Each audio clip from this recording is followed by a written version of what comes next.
What do you have for us? Good morning, first of all. How are you today? Good morning. How are you? I'm good. First things first, yesterday's Nipashe na Uhuru was a big splash on Twitter and on social media. A lot of people had a lot of views to say, keeping in mind that the president had some very colorful exchanges, if you can call them that, the previous week with governors and also down at the coast to Johor. And the first question that I think Lulu Hassan asked was what many Kenyans had actually been pushing Lulu to ask was, what was behind, you know, those statements, and had he spoken out of turn? And a lot of Kenyans actually commented that Uhuru looked much calmer, much more composed this one time. And then now the conversation around the issues came up. And I mean, some of the tweets that we have indicate that people still felt that the president had not adequately dealt with some of the issues that were on his campaign promises. Things to do with corruption, things to do with service delivery to the youth. A lot of people are tweeting about the 30% allocation, procurement allocation to women, people with disabilities and youth, and they were saying that these things were not accessible to them. There was also a lot of questions around corruption because they were saying the government was busy tooting their horn to say, like, you know, talking about SGR and roads and lights, but they were failing to address what Kenyans were losing out on, and that was, you know, the hard-earned taxes due to corruption. And they felt that the government has not been very strong in dealing with corruption. So that was one of the major sentiments that came across. Another key sentiment that came across as well was that they felt that the president also needed to address issues to deal with the Nairobi politics. The previous day, Sonko gave a very interesting interview with Hussein, and people just felt like, you know, the president quickly said that he was not going to address any issues to do with Sonko and Nairobi politics. He was not going to get directly involved, and they felt like, you know what, this is your house, you should get involved. There was a lot of conversation around that. I don't know if you saw the video about the video that went viral over the weekend, where Trump refused to shake Angela Merkel's hand. Did you see it, Lillian? Yes, I did. So there's more conversation around that. On Friday, Angela Merkel met with President Donald Trump, and while they were in the Oval Office, they didn't shake hands. In as much as they'd previously shaken hands when she arrived a few minutes late, I think also because of there was a blizzard going on. But the interesting fact about it is Sean Spencer, who's on Team Trump, went ahead to say that no, this was not anything diplomatic. It was just that Trump could not hear Angela Merkel's request. Now, this has actually gotten very interesting views. If you go online and read what a lot of the European nations have been publishing about it, they feel that this is a failure in terms of Trump's diplomacy, particularly because of the tweets that he sent out. And they're saying Trump's Twitter diplomacy is really not doing him very well. He sent out a tweet saying that they had a great meeting, accusing all other media houses of being fake news because of their response to his lack of, you know, the handshake in that particular meeting, and saying that that aside, Germany owes lots of money to to NATO, and people felt this was really speaking out of turn because a lot of times when presidents or leaders have, you know, closed-door meetings, the issues that they address, but these are not issues that you go out and tweet. So they felt it was like a kiss slap, you know, saying we had a great meeting, but you guys need to pay us back our money. And there was a lot of conversation around that and around his diplomacy, because of late he's been ruffling feathers with nations that have been historically seen to be friends of the United States.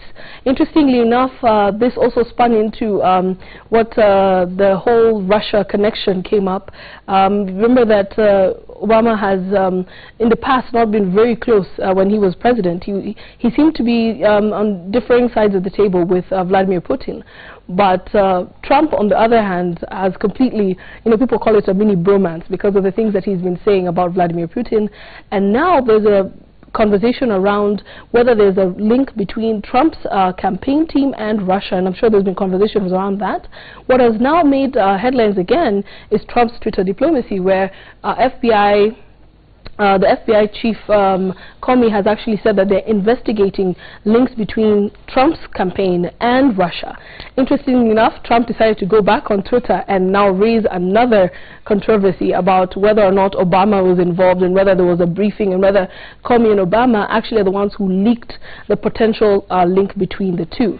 So there's a lot around Trump and Twitter. What do we have on antisocial China? Antisocial China. Now, I'm sure censorship is something that we've been reading a lot about in different countries, and particularly in China. China has blocked 11 major websites, including the likes of Instagram. You're talking about also Facebook, Google, and now the latest addition is Pinterest. Pinterest is a board basically where people and creatives are able to go and post pictures and get creative ideas about different things, and China has added that to their list of things being blocked. And this has sparked off another conversation about censorship and why countries, you know, are censoring certain websites. If we're to remember our neighbor Uganda, when they were doing the elections, they shut off the internet, and we even had challenges with communication with different countries. So there's a lot about as access to the internet and access to different sites. Is that kind of censorship also censoring your right of access to information? China has historically had a very, very strong policy on what kind of information goes in and out of their country, and it's sparking a very, very interesting debate amongst those who believe that the internet is a basic human right. The internet is a basic human right, but interestingly here, especially going towards the elections, I mean, there's also been talks to cap what people do on social media, and maybe those are talks that perhaps will continue to be had, borrowing from you know, what China has done. But what else do we have, Joy? And by the way, I can't Instagram.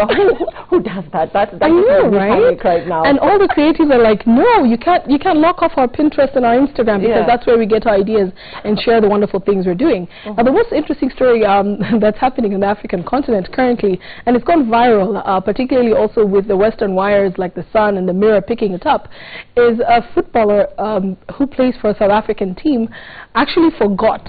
You know, they're supposed to have little boxes in their heads, the box for the wife, the box for the other people. And when he was thanking people, he actually, on camera, thanked his wife and girlfriend. Wow. Wow.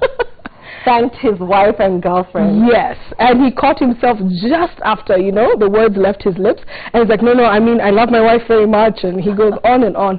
And so it's very interesting that he was caught completely off guard, and the video's gone viral. And so some people are trying to explain that, you know, he was frazzled by the media because not everyone has media training, but people just said, you know what, it was a case of open mouth, insert foot. Let's listen in. Yes. The Premiership Man of the Match, Mohamed Anas. Congratulations, Mohamed. I'm sure coming down here and making sure you walk away with something is a good achievement, but looking at the balance of play, I'm sure you could have won that game tonight. Thank you very much, and I thank Almighty God who is above. I always wish to win one of these, and I got it. So thank you very much for this, for giving me this. And I appreciate my fans also, my wife and my girlfriend. I mean my wife, yeah, sorry to say. I'm so sorry, my wife. Listen, I love you so much. Aya, I love you so much from my heart. Ne? So must keep on supporting me. And thanks for to come to the game. Yeah, we need the 3 points because the position we are, it's unfortunate, it's not good, it's not bad. Bye. Talk about slip of the tongue, eh? Yeah, how do you explain that? People, his fans have been trying to explain that maybe it was just, you know, recent transition, wife to girlfriend. I highly doubt it. I think he meant it. Yes. Thank you so much, Joy. That's Joy with the latest trends. Always such a treat. We're going to look at the day's sports now. The Kenya Kabaddi team is currently airborne on their way back home after competing in the International Beach Kabaddi Tournament in Mauritius.